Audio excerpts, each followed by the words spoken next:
ಮಾನ್ಯ ಅಧ್ಯಕ್ಷರೇ, ಸರ್ಕಾರದ ಪರವಾಗಿ ಒಂದು ಹೇಳಿಕೆಯನ್ನು ಕೊಡಬೇಕು. ತಾವು ಅನುಮತಿ ಕೊಟ್ಟಿದ್ದೀರಿ, ನಿಮಗೆ ಧನ್ಯವಾದಗಳು.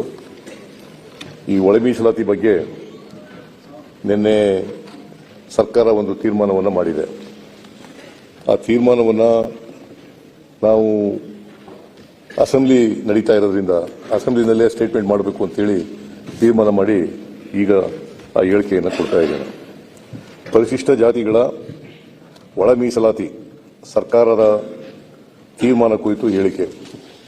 ಪರಿಶಿಷ್ಟ ಜಾತಿಗಳಿಗೆ ಒಳ ಮೀಸಲಾತಿ ಕಲ್ಪಿಸುವ ಕುರಿತಂತೆ ಗೌರವಾನ್ವಿತ ಸರ್ವೋಚ್ಚ ನ್ಯಾಯಾಲಯವು ದಿನಾಂಕ 1/8/2024 ಪಂಜಾಬ್ ರಾಜ್ಯ ಮತ್ತು ಇತರರು ವರ್ಸಸ್ ದೇವೇಂದ್ರ ಸಿಂಗ್ ಪ್ರಕರಣದಲ್ಲಿ the provision provides the state with the power to make any special provisions for the scheduled castes and the scheduled tribes. Thereby, it recognizes the wide power of the state to employ a range of means to secure substantive equality. This would include sub-classification within the scheduled castes. ಎಂದು ತೀರ್ಪು ನೀಡಿದೆ. ಅಂದರೆ ಪರಿಶಿಷ್ಟ ಜಾತಿಗಳ ಉಪವರ್ಗೀಕರಣ ಮಾಡುವ ಅಧಿಕಾರ ರಾಜ್ಯ ಸರ್ಕಾರಗಳಿಗೆ ಸಂವಿಧಾನಿಕವಾಗಿ ದತ್ತವಾಗಿದೆ ಎಂದು ಸ್ಪಷ್ಟವಾಗಿ ಹೇಳಿದೆ. ಸಂವಿಧಾನದ ಅನುಚ್ಛೇದ 14, 15 ಮತ್ತು 16ರಲ್ಲಿ ತಿಳಿಯಪಡಿಸಿರುವ ಸಮಾನತೆಯ ತತ್ವಕ್ಕೆ ಯಾವುದೇ ಚ್ಯುತಿ ಬಾರದಂತೆ ಅದರ ಮೂಲ ಆಶಯವನ್ನು ಸದೃಢಗೊಳಿಸುವ ದೃಷ್ಟಿಯಿಂದ ಒಳ ಮೀಸಲಾತಿ ವ್ಯವಸ್ಥೆ ಕಲ್ಪಿಸಬಹುದು ಎಂದು ಅಭಿಪ್ರಾಯಪಟ್ಟಿದೆ. ಈ ಹಿನ್ನೆಲೆಯಲ್ಲಿ ನಮ್ಮ ಸರ್ಕಾರವು ದಿನಾಂಕ 12/11/2024 ಆದೇಶ ಸಂಖ್ಯೆ ಅದರ ಆದೇಶದ ಪ್ರಕಾರ ಗೌರವಾನ್ವಿತ ನ್ಯಾಯಮೂರ್ತಿ ಎಚ್.ಎನ್. ನಾಗಮೋಹನ್ ದಾಸ್ ಅವರ ಏಕಸದಸ್ಯ ಆಯೋಗವನ್ನು ರಚಿಸಲಾಯಿತು. ಸದರಿ ಆಯೋಗವು ಸೂಕ್ತ ದತ್ತಾಂಶಗಳನ್ನು ಎಂಪಿರಿಕಲ್ ಡಾಟಾ ಸಂಗ್ರಹಿಸಿ ಒಳ ಮೀಸಲಾತಿ ನೀಡುವ ಕುರಿತು ಶಿಫಾರಸುಗಳನ್ನು ಮಾಡಲು ಕೋರಲಾಯಿತು. ಜಸ್ಟಿಸ್ ಎಚ್.ಎನ್. ನಾಗಮೋಹನ್ ದಾಸ್ ಅವರ ಆಯೋಗವು ರಾಜ್ಯದ 101 ಪರಿಶಿಷ್ಟ ಜಾತಿಗಳನ್ನು ಸಮಗ್ರವಾಗಿ ಅಧ್ಯಯನ ಮಾಡಿ ದಿನಾಂಕ 1/8/2025 ವರದಿಯನ್ನು ಸಲ್ಲಿಸಿತು.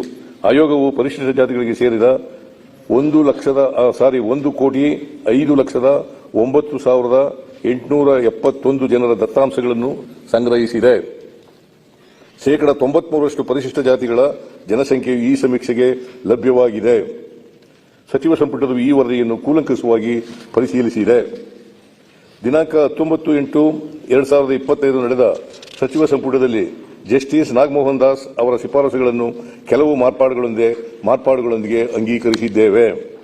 ಎಡಗೈ ಸಂಬಂಧಿತ ಜಾತಿಗಳೆಂದು ಆಯೋಗವು ಗುರುತಿಸಿರುವ ಸಮುದಾಯಗಳಿಗೆ ಶೇಕಡಾ 6% ಒಳ ಮೀಸಲಾತಿ ಕಲ್ಪಿಸಲು ತೀರ್ಮಾನಿಸಿದ್ದೇವೆ.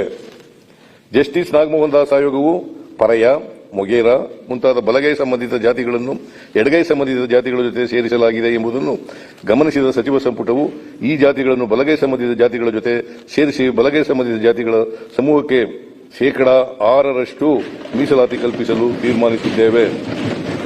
ಇದರ ಜೊತೆಯಲ್ಲಿ ಆದಿ ಕರ್ನಾಟಕ, ಆದಿ ಆಂಧ್ರ, ಆದಿ ದ್ರಾವಿಡ ಗುಂಪುಗಳಲ್ಲಿನ 4,74,954 ಜನಸಂಖ್ಯೆಯನ್ನು ಎಡಗೈ ಸಂಬಂಧಿತ ಮತ್ತು ಬಲಗೈ ಸಂಬಂಧಿತ ಜಾತಿಗಳ ಜೊತೆ ಸಮಾನವಾಗಿ ಹಂಚಿಕೆ ಮಾಡಲು ತೀರ್ಮಾನಿಸಿದ್ದೇವೆ. ಸ್ಪೃಶ್ಯ ಜಾತಿಗಳ ಗುಂಪಿಗೆ ಜಸ್ಟಿಸ್ ನಾಗಮೋಹನ್ ದಾಸ್ ಅವರು ಶೇಕಡಾ 4% ಮೀಸಲಾತಿಯನ್ನು ಶಿಫಾರಸು ಮಾಡಿದ್ದರು. ಹಾಗೆಯೇ 59 ಜಾತಿಗಳ 5,22,099 ಜನಸಂಖ್ಯೆಯನ್ನು ಪ್ರವರ್ಗ ಎ ಎಂದು ತೀರ್ಮಾನಿಸಿ ಶೇಕಡಾ 1% ಮೀಸಲಾತಿಯನ್ನು ಶಿಫಾರಸು ಮಾಡಿದ್ದರು.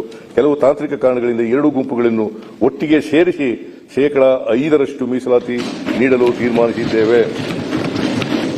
ಜಸ್ಟಿಸ್ ನಾಗಮೋಹನ್ ದಾಸ್ ಆಯೋಗವು ಎಬಿಸಿಡಿಇ ಎಂದು ಪ್ರವರ್ಗಗಳನ್ನಾಗಿ ವಿಭಾಗೀಕರಿಸಿ ಮಾಡಿದ ಶಿಫಾರಸನ್ನು ಸಚಿವ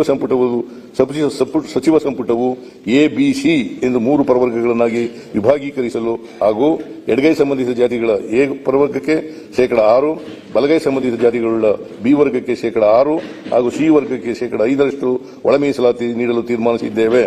ಪರಿಶಿಷ್ಟ ಜಾತಿಗಳಲ್ಲಿರುವ ಎಲ್ಲ 101 ಜಾತಿಗಳಿಗೆ ಶಿಕ್ಷಣ, ಉದ್ಯೋಗಾವಕಾಶ ಹಾಗೂ ಇನ್ನಿತರ ವಿಷಯಗಳಲ್ಲಿ ಅವಕಾಶಗಳನ್ನು ಒದಗಿಸುವಲ್ಲಿ ಸಮಾನತೆ ಮತ್ತು ನ್ಯಾಯಸಮ್ಮತತೆಯನ್ನು ಖಚಿತಪಡಿಸಿಕೊಳ್ಳುವ ದೃಷ್ಟಿಯಿಂದ ಈ ಮಾರ್ಪಾಡುಗಳನ್ನು ಮಾಡಲಾಗಿದೆ. ಈ ರೀತಿ ನಿರ್ಧಾರ ಮಾಡುವಾಗ ಸಚಿವ ಸಂಪುಟವು ಗೌರವಾನ್ವಿತ ಸರ್ವೋಚ್ಚ ನ್ಯಾಯಾಲಯದ ತೀರ್ಪಿನಲ್ಲಿ ನಮೂದಿಸಲಾದ ತತ್ವಗಳನ್ನು ಗಮನದಲ್ಲಿಟ್ಟುಕೊಂಡಿದ್ದೇವೆ.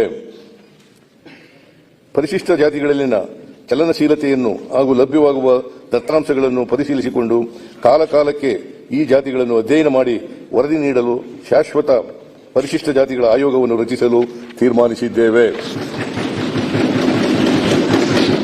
ಒಳ ಮೀಸಲಾತಿಯ ಕುರಿತಂತೆ ಆದೇಶ ಹೊರಡಿಸಿದ ಕೂಡಲೇ ನೇಮಕಾತಿ ಪ್ರಕ್ರಿಯೆಗಳನ್ನು ಪ್ರಾರಂಭಿಸಲು ಹಾಗೂ ಒಂದು ಬಾರಿಗೆ ವಯೋಮಿತಿ ಸಡಿಲಿಸಲು ತೀರ್ಮಾನಿಸಿದ್ದೇವೆ. ಇದೇ ಸಂದರ್ಭದಲ್ಲಿ ಒಳ ಮೀಸಲಾತಿ ಹೋರಾಟಗಾರರ ಮೇಲಿನ ಮೊಕದ್ದಮೆಗಳನ್ನು ಹಿಂಪಡೆಯಲು ತೀರ್ಮಾನಿಸಿದ್ದೇವೆ. ಸರ್ಕಾರವು ಈಗ ಕೈಗೊಂಡಿರುವ ತೀರ್ಮಾನದಲ್ಲಿ ಯಾವುದಾದರೂ ಮಾರ್ಪಾಡುಗಳ ಅಗತ್ಯತೆ ಕಂಡುಬಂದರೆ ಅವುಗಳನ್ನು ಮುಂದಿನ ರಾಷ್ಟ್ರೀಯ ಜನತೆಗಳಲ್ಲಿನ ಅಂಕಿಅಂಶಗಳನ್ನು ಆಧರಿಸಿ ಬದಲಾವಣೆಗೆ ಒಳಪಡಿಸುವ ಷರತ್ತಿಗೆ ಬದ್ಧವಾಗಿದೆ. ನ್ಯಾಯಮೂರ್ತಿ ನಾಗಮೋಹನ್ ದಾಸ್ ಅವರ ವರದಿಯನ್ನು ಮೇಲೆ ಪ್ರಸ್ತಾಪಿಸಿದ ಮಾರ್ಪಾಡುಗಳೊಂದಿಗೆ ಅಂಗೀಕರಿಸಿದೆ ಎಂಬ ಅಂಶಗಳನ್ನು ಸದನದ ಮುಂದೆ ಮಂಡಿಸಲು ಸರ್ಕಾರವು ಸಂತೋಷ ಪಡುತ್ತದೆ. ನಮ್ಮ ಈ ತೀರ್ಮಾನವು ಒಳ ಮೀಸಲಾತಿ ಕುರಿತ ದಶಕಗಳ ಹೋರಾಟಕ್ಕೆ ನ್ಯಾಯ ಕಲ್ಪಿಸುವಲ್ಲಿ ಯಶಸ್ವಿಯಾಗಿದೆ ಎಂದು ಭಾವಿಸಿದ್ದೇವೆ. ಅಭಿವೃದ್ಧಿಶೀಲ ರಾಜ್ಯವಾದ ಕರ್ನಾಟಕವು ಸಾಮಾಜಿಕ ನ್ಯಾಯದ ವಿಚಾರದಲ್ಲೂ ಮುಂಚೂಣಿಯಲ್ಲಿದೆ ಎಂಬುದನ್ನು ನಮ್ಮ ಸರ್ಕಾರವು ಸಾಬೀತು ಮಾಡಿದೆ.